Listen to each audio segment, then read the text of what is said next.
प्यारे दोस्तों एवं भाइयों, आज हमारे दिव्य कुंडलिनी जागरण चैनल में आप लोग को स्वागत एवं नमस्कार है।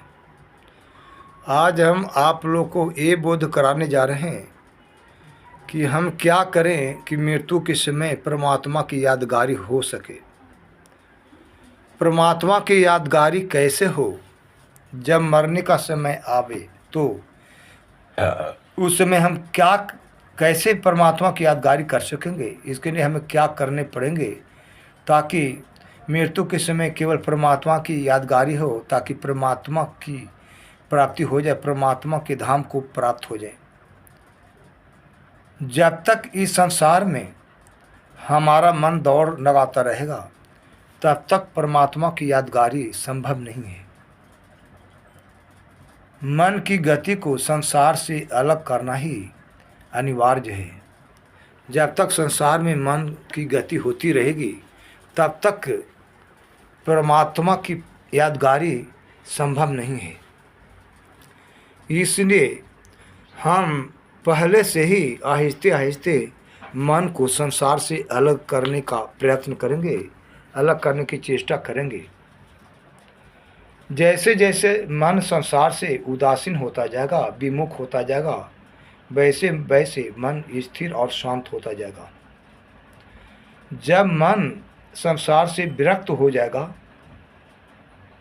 उधर से मुख मोड़ लेगा, उधर से उसका नया मोड़ हो जाएगा, दूसरा मोड़ हो जाएगा। संसार में दुख सा अनुभव होने लगेगा, संसार में उदासीनता सी नज़र आने लग जाएगी। तब जाकर के हम संसार की माया से वंचित हो सकते हैं। जब तक कि संसार की कामना रहेगी, जब तक कि संसार की माया में मन उलझा रहेगा, तब तक मन संसार की ओर ही दौड़ेगा, संसार से ही प्रेम रखेगा, संसार से ही लगाव रखेगा, जिससे कि परमात्मा की यादगारी संभव नहीं हो सकेगी। इस तरह से सिद्ध होता है कि मेन तो मन है। जब तक मन इस संसार में दौड़ लगाएगा तब तक परमात्मा की सिद्धि नहीं हो सकती है। इसलिए हमें चाहिए कि आहिस्ते आहिस्ते हम मन को काबू में लाने की चेष्टा करें, संसार से मन को हटाने का प्रयत्न करें, सांसारिक लोगों से, सांसारिक वस्तुओं से, सांसारिक कामनाओं से मन को मोड़ दे दें। तब जाकर के मन आहिस्ते आहिस्ते शांत होगा, तब है जो परमात्मा के में लग पाएगा। इस तरह से धीरे धीरे आहिस्ते आहिस्ते हमारा मन संसार से अलग हटता जाएगा, संसार में मन नहीं लगेगा, संसार के लोगों से मन हटता जाएगा, संसार के प्रति जो आसक्ति है उससे अनासक्ति होती जाएगी, अर्थात संसार से वैराग होता जाएगा। और उस मन के द्वारा, उस खाली मन के द्वारा, यानी मन जो खाली हो चुका है सांसारिक कामनाओं से, वासनाओं से, उस खाली मन से फिर हम परमात्मा का चिंतन मनन अभ्यास करेंगे, परमात्मा के ही नाम का गान करेंगे, परमात्मा के ही रूप का स्मरण करेंगे, परमात्मा का ही ध्यान करेंगे। जब याद करें तो परमात्मा, जब नाम लें तो परमात्मा का, जब सोचें तो परमात्मा का। इस तरह से हमारा मन भली भांति परमात्मा में लग जाएगा। केवल परमात्मा चिंतन ही एकमात्र हमारा कार्य रह जाएगा। परमात्मा के अतिरिक्त हम और कुछ नहीं सोचेंगे, बोलेंगे, करेंगे, केवल परमात्मा में ही मन को लगाए रखेंगे। तब जाकर के हम मृत्यु के समय परमात्मा को स्मरण कर पाएंगे, अन्यथा नहीं। क्योंकि मन बहुत गतिमान है, जब तक संसार में दौड़ लगाता रहेगा, परमात्मा की ओर दौड़ेगा नहीं, परमात्मा में लगेगा नहीं, तब तक हमें स्मरण परमात्मा का नहीं हो पाएगा, नामुमकिन है, मुश्किल है। इसलिए मन को भली भांति संसार से विरक्त कर करके मन से केवल परमात्मा का ही चिंतन मनन करेंगे, आध्यात्मिक चिंतन मनन करेंगे, परमात्मा के ही जप ध्यान चिंतन मनन करते रहेंगे, तब मृत्यु के समय भी केवल परमात्मा का ही स्मरण होगा। इसलिए कि मन में ये बात आ जाएगी कि संसार निरर्थक है, संसार माया का एक खेल है, जादू का एक खेल है, परमात्मा की क्रीड़ा है, इसमें कुछ रखा नहीं है, यह तो केवल माया रूप है, परमात्मा की माया का एक खेल है। जब ये समझ में आ जाएगा कि यह संसार सार्थक नहीं है, सच्चा नहीं है, सत्य नहीं है, केवल असत्य है, तब हम मन को परमात्मा में लगा देंगे और उस परमात्मा में लगे हुए मन से केवल प्रभु ही चिंतन करते रहेंगे, प्रभु की ही भक्ति करते रहेंगे, प्रभु की ही आराधना करते रहेंगे।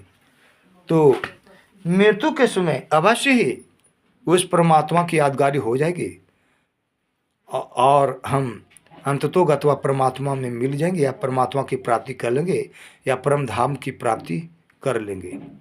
ऐसा गीता जी में भी कहा गया है कि जो मरते समय जिस चीज़ की यादगारी करता है वह उसी चीज़ की प्राप्ति कर लेता है, उसी चीज़ को प्राप्त हो जाता है। तो एकादश स्कंद में भी ऐसा कहा गया है कि मृत्यु के समय जिस चीज़ की यादगारी होती है वही चीज़ प्राप्त होती है। जैसे जरभरत ऋषि जी की कहानी है कि उनके पास एक मृग का बच्चा था। मृग के बच्चा बहुत सुंदर था, उसको देखने में भी बहुत सुख प्राप्त होता था। उसके लालन पालन करने में और उसके निहारते रहने में जरभरत ऋषि जी मोहग्रस्त हो गए और उसके बिना और अन्य जगहों में उनको मन नहीं लगता, प्रभु भक्ति में मन नहीं लगता। तो मन उस मृग के बच्चे में इतना लिपायमान हो गया कि जरभरत ऋषि जी की मृत्यु का काल आ गया, समय आ गया, वे मर गए। तो उस मृग के बच्चे की यादगारी होने के चलते वे मृग के शरीर धारण किए, यानी मृत्यु के प्रांत उनको मृग का जोनी मिला, मृग का शरीर प्राप्त हुआ। तो इस तरह से एकादश स्कंद में भी ऐसा लिखा है और गीता जी में भी लिखा हुआ ही है कि मृत्यु के समय जो जिस चीज़ को याद करता है उसी चीज़ को प्राप्त हो जाता है। जैसे जो भूत को याद करता है तो भूत को योनि को प्राप्त हो जाता है, पितर को प्राप्त करता है, पितर को याद करता है पितर को प्राप्त हो जाता है, जो देवों को स्मरण करता है देवों को प्राप्त हो जाता है, अब मुझे स्मरण करने वाला मुझे प्राप्त हो जाता है। अब इससे सिद्ध होता है कि जो जिस चीज़ का स्मरण करेगा वह उसी चीज़ को प्राप्त होगा।